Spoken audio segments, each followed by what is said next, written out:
앞에 거듭난 사랑하는 자녀들로 부활 신앙이 되게 하시는 하나님을 찬양하오니 오늘 부활 신앙으로 거듭나는 하나님의 사랑하는 자녀들 되게 하여 주심을 감사하며 부활 신앙으로 부활하신 예수님을 찬양하는 은혜만 있게 하여 주시옵소서.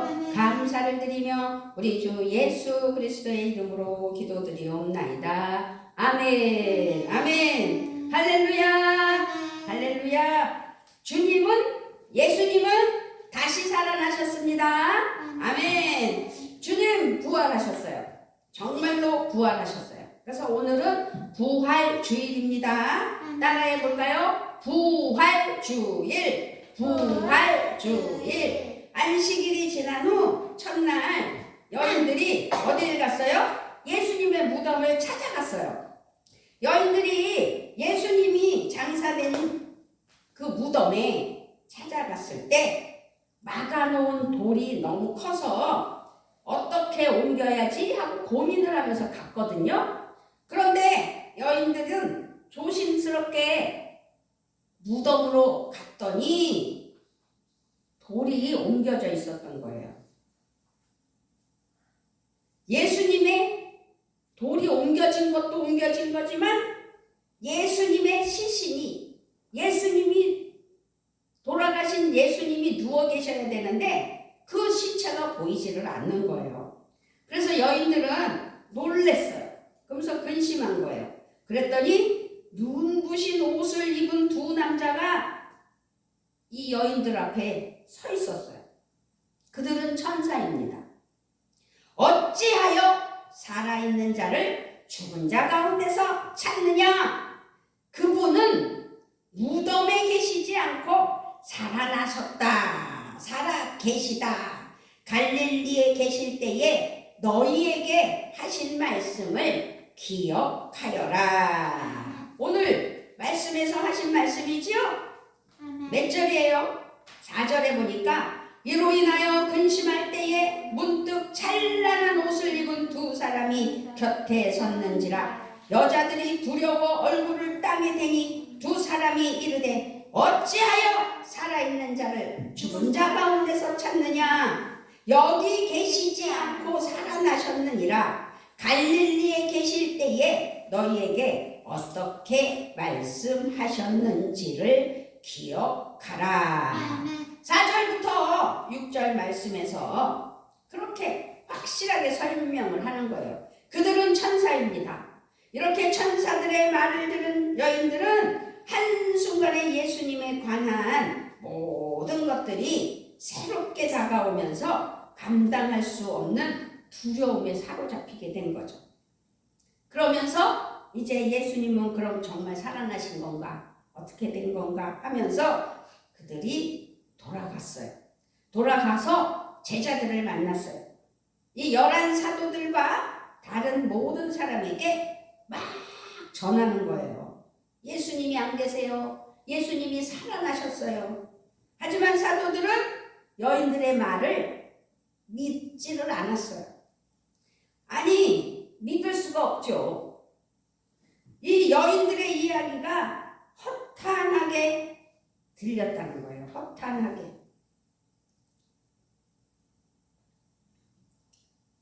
사도들은 그들의 말이 허탄한 듯이 들려 믿지 아니하나. 11절에서 허탄하게 들렸어요. 거짓말 같아서 믿기지 않게 들렸기 때문이에요. 이 허탄하다. 이 뜻은 거짓말 같아서 믿기지 않게 들렸기 때문에 이들은 믿지를 않은 거예요. 그런데요, 12절에 베드로는 일어나 무덤에 달려가서 구부려 들여다보니 세마포만 보이는지라 그 된 일을 놀랍게 여기며 집으로 돌아가니라. 베드로는 달랐어요. 그는 곧장 성격대로 무덤으로 달려가는 것을 볼 수 있었어요. 그렇게 여인들의 말대로 무덤에는 아무도 없었어요. 베드로는 11제자 중에 처음으로 예수님 부활의 현장을 목격한 것입니다. 여인들의 말이 사실이라는 사실을 두 눈으로 확인하며 깜짝 놀랐다는 것입니다. 그리고 베드로는 어떻게 했어요?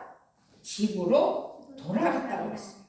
그는 일어난 일을 이상히 여기면서 집으로 돌아갔다고 12절에서 말씀하고 있어요. 왜 그냥 집으로 돌아갔을까요? 한번 생각해 봐야 되겠습니다. 베드로는 예수님의 부활하셨음을 전혀 생각하지 못하고 있었던 것입니다. 예수님의 시신이 없어진 것을 이상하고 놀랍게 여길 뿐이었다는 겁니다. 예수님의 부활에 관한 첫 번째 이야기는 사실상 뜻밖에도 무미건조한 이야기지요. 예수님이 여전히 시신으로 무덤에 계신 것과 별로 다른 바가 없어요. 안 계시네. 왜 안 계시지? 그러면서 그냥 집으로 간 거죠. 어쨌든 예수님은 부활하셨지만 모두가 믿지를 않았던 거예요. 누가복음에만 오늘처럼 말씀하시는 게 아니라 조금씩 설명과 분위기는 다르지만 마태복음, 마가복음, 요한복음의 이야기도 다 비슷비슷하게 제자들이 이러한 상태, 예수님의 부활의 상태를 믿지 아니하였다고 했어요. 믿지 아니하나 라는 표현으로 성경에서는 말씀하고 있습니다. 그렇습니다. 예수님은 부활하셨습니다. 그런데 지금 사복음서에 설명하고 있지만 부활하신 예수님을 즉각 믿지를 못하는 제자들을 볼 수 있다는 사실입니다. 예수님은 고난과 죽음과 부활을 제자들을 관계 맺으면서 계속해서 미리 예고하시며 말씀하셨던 것입니다. 그렇게 말씀하셨지만 예수님이 실제로 부활의 주님이 되심을 받아들이지를 못하는 겁니다. 제자들이 예수님의 부활을 믿고 받아들이고 기뻐하고 감격하게 된 것은 모두 부활하신 주님을 직접 만난 후에 일하는 사실이지요. 예수님이 직접 찾아오신 거예요. 우리가 생각하는 도마만 의심하는 것이 아니었지요. 지금 상황을 보면 이 제자들이 예수님 살아나신 것을 부활하신 것을 믿지 못했다는 사실을 말씀하고 있습니다. 다른 모든 제자들 그렇게 11사도가 믿지 못했다는 것. 단지 도마를 이야기하자면 도마는 예수님이 자신을 보이신 현장 그 자리에 없었기 때문에 자신과 똑같이 예수님의 손과 발을 봐야겠다고 했던 것이죠. 확인 그것을 이야기한 거죠. 어쨌든 예수님을 직접 본 도마는 그때야 믿었다는 거죠. 그러니 제자들이 다 예수님을 보고 나서야 믿었다라고 말씀할 수가 있어요. 요한복음 20장 25절에서 도마가 믿게 되는 사실입니다. 다른 제자들이 그에게 이르되 우리가 주를 보았노라 하니 도마가 이르되 내가 그의 손에 못자국을 보며 내 손가락을 그 못자국에 넣으며 내 손을 그 옆구리에 넣어보지 않고는 믿지 않겠노라 하니라. 도마의 말입니다. 도마는 확실한 것을 좋아했던 사람인 것 같아요. 할렐루야. 부활하신 예수님을 찬양합시다. 아멘. 오늘 우리는 부활절을 맞아요. 부활절 감사 예배로 영광 올려드립니다. 이렇게 감사와 기쁨으로 경배와 찬양을 드리며 부활의 주님을 예배합니다. 그래서 오늘 제목이 뭐예요? 부활의 주님. 그렇습니다. 부활의 주님을 예배할 때 우리 자신에게 우리도 물어봐야 돼요. 제자들처럼 진실로 부활의 믿음과 소망이 있는지. 부활 신앙입니까? 아멘. 아멘. 아멘입니다. 우리는 예수님의 제자들처럼 예수님의 부활의 몸을 직접 만지고 볼 수는 없어요. 사실상. 그러니 우리에게는 제자들보다 더 큰 믿음이 필요한 것은 사실입니다. 처음 제자들이 부활의 처음 소식을 믿지 못했다면 우리가 예수님의 부활을 믿는 것이 결코 작은 일이 아니라는 사실입니다. 아멘. 이 믿음은 단지 믿겠다고 해서 생기지는 않아요. 부활 신앙으로 부활하신 예수님을 진정 믿어야 되는데 내가 믿어야지 한다고 해서 생기는 것은 아니라는 사실입니다. 우리의 믿음조차 그러므로 하나님의 임재, 은혜로 가능하다는 것을 말씀드리는 겁니다. 주님의 은혜가 아니고서는 우리는 결코 진실한 부활의 백성이 될 수 없다는 말씀을 드리는 겁니다. 부활의 주님을 만나기 전까지는 모두 의심이 가득 차 있었던 제자들을 볼 수 있었던 것처럼 의심이 지배하는 지금 우리는 세상을 살아가고 있습니다. 세상에 일어나는 모든 일들은 기가 막힌 일들이 많잖아요. 그러므로 우리가 바른 신앙이 되어야 되는데 특별히 부활 신앙이 되어야 된다는 사실이죠. 이 부활의 믿음을 가질 때 죽음이 생명으로, 절망이 희망으로, 두려움이 용기로 변화되었다는 사실입니다. 그러므로 교회는 흔히 영혼의 병원으로 비유되곤 하지요.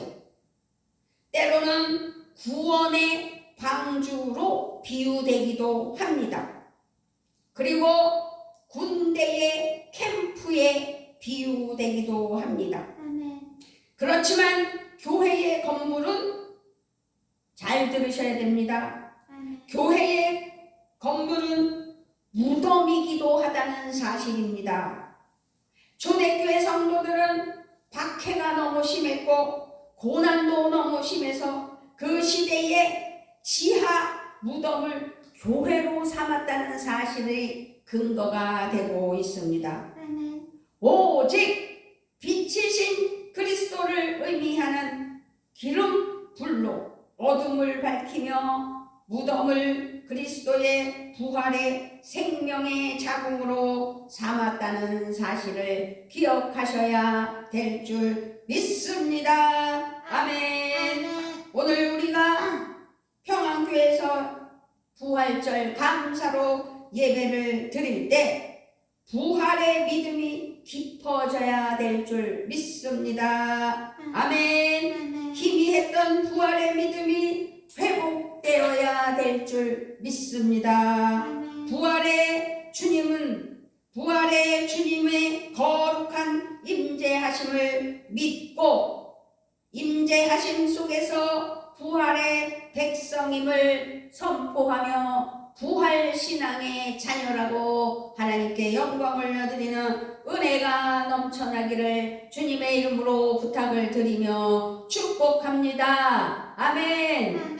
우리가 세례를 받지요. 침례를 받아요. 우리가 물 세례를 받기도 하고 침례를 받기도 한다는 것은 죽음의 무덤에서 새 생명의 부활의 성도로 태어났다는 증거라는 사실입니다. 할렐루야. 부활은 우리가 예수님을 믿는 이유 중에 이유예요. 부활은 우리가 예수님을 따르는 이유 중에 이유예요. 부활은 우리가 살아가는 이유 중에 이유입니다. 부활의 믿음이 없다면 교회는 그저 무덤일 뿐이라는 사실입니다. 부활의 믿음으로 우리 교회가 평안교회가 생명의 집으로 새로워지길 바라며 부흥하는 역사가 나타나게 해 주실 것을 믿는 우리 모두가 되어야 될 줄 믿습니다. 할렐루야. 우리가요, 그런데 크게 오해하는 것이 있다는 사실을 오늘 깨달으셨으면 좋겠습니다. 그것은요, 구원이 우리의 믿음의 목적이라고 생각하는 것 자체예요. 구원이 우리의 믿음의 목적이라고 생각하는 것이 오해다. 왜? 하나님의 뜻은 단지 우리를 구원하시는 것만이 아니라는 사실입니다. 아멘. 구원은 새로운 출발이기 때문입니다. 그렇다면 우리는 반드시 믿어서 구원을 얻었을 뿐 아니라 구원을 받아 부활의 백성이 되었음을 잊지 말아야 된다는 사실을 기억하며 부활신앙으로 예수 그리스도 안에서 거듭난 하나님의 사랑하는 자녀들이 되어야 된다는 사실입니다. 아멘. 무슨 말씀인지 잘 이해하셔야 될 줄 믿습니다. 예수님의 부활은 우리를 구원하심에 머물지 않았다는 것을 믿으셔야 돼요. 우리가 구원받은 자로서 하나님의 거룩한 자녀, 양자됐다는 사실, 그것을 말하는 겁니다. 하나님 나라의 백성으로 이 땅에서 천국을 사는 삶으로 우리를 부르셨다는 사실입니다. 그래서 하나님께 인정받아야 됩니다. 하나님이 기뻐하셔야 됩니다. 하나님의 자녀로서 하나님이 기뻐하는, 이뻐하는 자녀가 되어야 되는 겁니다. 하나님은요, 우주 만물을 창조하셨고요, 세계 만물을, 우주 만물을 다 쥐락펴락, 이게 뭐예요? 하나님이 다 다스린다는 거예요. 다 다스리시는 하나님이에요. 그래서 창조주 하나님. 그러면 창조주 하나님은 이 우주 만물, 세상의 것들이 다 누구 것입니까? 하나님 것입니다. 그러면 하나님께 인정받았다면, 하나님께 이쁜 자녀가 됐다면 하나님께서 우리에게 무슨 복을 주셔요? 상속의 복을 주셔요? 누림의 복을 주셔요? 부모님이 자녀가 이쁘면 용돈도 많이 주죠? 그것처럼 예수님이 우리를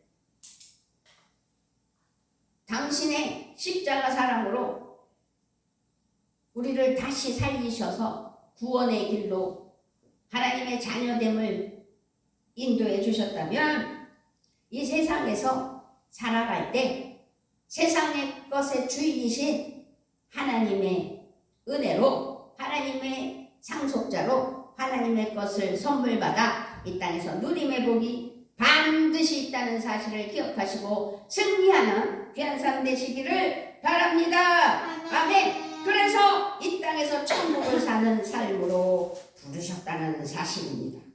그러므로 예수님의 부활은 우리의 믿음의 핵심이고 기초예요. 부활의 믿음은 우리의 믿음을 살아있게 하며 참되게 한다는 사실이지요. 그래서 부활의 주님을 믿는 우리에게 무덤이 없는 거예요. 우리는 부활의 백성입니다. 부활의 자녀입니다. 무덤 같은 인생을 살지 말아야 됩니다. 아멘. 지금 이 지구촌 온 세상에 지구에 살고 있는 모든 사람들이 전쟁과 기근과 전염병으로 지쳐 있어요. 그래서 넘어지고 무너지고 왜곡되고 의심하고 혼란스러운 고통스러운 세상을 살아갈 때 상처와 아픔의 무덤을 넘어서 밝은 승리의 삶, 승리하는 부활의 백성으로 나아가야 된다는 사실을 기억하셨으면 좋겠습니다. 아멘. 이겨야 이기는 게 아니라는 사실이지요. 더불어서 세상에서 함께하는 공동체가 돼야 된다는 사실이에요. 아멘.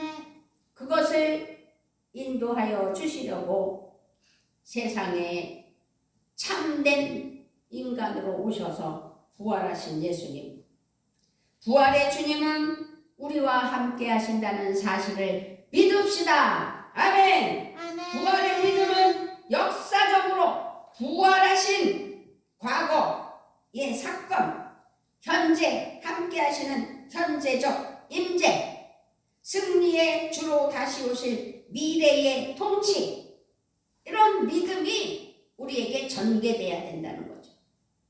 가슴에 새겨져야 된다는 거죠. 아멘. 부활의 주님은 거룩하신 영으로 우리와 함께 하신다는 사실. 그러므로 부활의 주님은 임마누엘 하나님이십니다. 임마누엘 하시는 예수님께서 믿음의 역사적으로 부활과 같은 어떤 모든 과거 이런 것들, 그런 것들까지도 주관하시고 현재도 주관하시고 미래도 주관하시는, 그래서 다시 오시겠다고 약속하신 예수님을 기억하며 부활의 신앙이 돼야 될 줄 믿습니다. 그래서 부활의 주님은 거룩하신 영으로 우리와 함께 하시며 다시 오실 것을 약속하셨죠. 아멘. 그러면서 영원히 함께 하시겠다고 마태복음 28장 20절에서 보아라, 내가 세상 끝날까지 항상 너희와 함께 있을 것이다. 아멘. 아멘. 부활은 예수님의 모든 말씀의 언약이 성취되었다라는 것을 확실하게 보여주는 겁니다. 구약의 예언, 예수님의 예표, 신약으로 와서 인간으로 오신 예수님, 예수님의 십자가 못 박힘, 사흘 만에 부활의 예수님, 우리가 부활주일 하나님께 감사로 부활신앙으로 하나님 은혜로 예배드릴 때 모든 상황은 말씀의 인도함 따라 하나님의 약속, 언약이 성취되었다라는 말씀입니다. 아멘. 그러므로 우리는 어찌하든지 세상 끝날까지 함께 하시겠다는 그 약속을 믿어야 되겠고, 또 다시 오실 예수님을, 재림 예수님을 기대하며 이 땅에서 순종하며 하나님 나라 영광을 위하여 살아가는 믿음이 되어야 됩니다. 아멘. 우리는 예수님의 부활을 기뻐합니다. 정말로 주님은 부활하셨습니다. 아멘. 무덤을 열고 나오셨습니다. 아멘. 죽음을 이기시고 영원한 생명을 가져오셨습니다. 부활의 주님과 함께 승리하는 삶을 향해 힘차게 달려나가는 우리 평안교회 성도님들 되시기를 주님의 이름으로 부탁을 드리며 축복합니다. 아멘. 아멘. 중요한 건 부활의 능력과 소망을 가지고 달려나가야 되는 거예요. 부활의 주님이 우리와 함께 하시기 때문이에요. 아멘. 부활의 주님, 예수님을 찬양합니까? 아멘. 아멘. 그러므로 우리가 부활신앙이 되어 나는 영원히 영원히 하나님 나라 영광을 위하여 살아간다. 부활신앙. 할렐루야. 아멘. 아버지 하나님 감사합니다. 우리를 사랑하시는 하나님께서 2024년 부활주일로 부활의 주님을 찬양하며 부활신앙이 되는 우리 모두를 돌봐주시고 인도해주시고 함께해 주셔서 하나님께 순종할 때 하나님께 인정받아 하나님의 것을 누리는 누림의 복과 또 이 땅에서 살다가 우리의 생은 유한하기에 이제 하늘나라에 올라 하나님 은혜로 나아갈 때 잘 살다 왔다고 칭찬받으며 멸류관 받는 우리 모두가 되게 하여 주시옵소서. 감사를 드리며 우리 주 예수 그리스도의 이름으로 기도드리옵나이다. 아멘.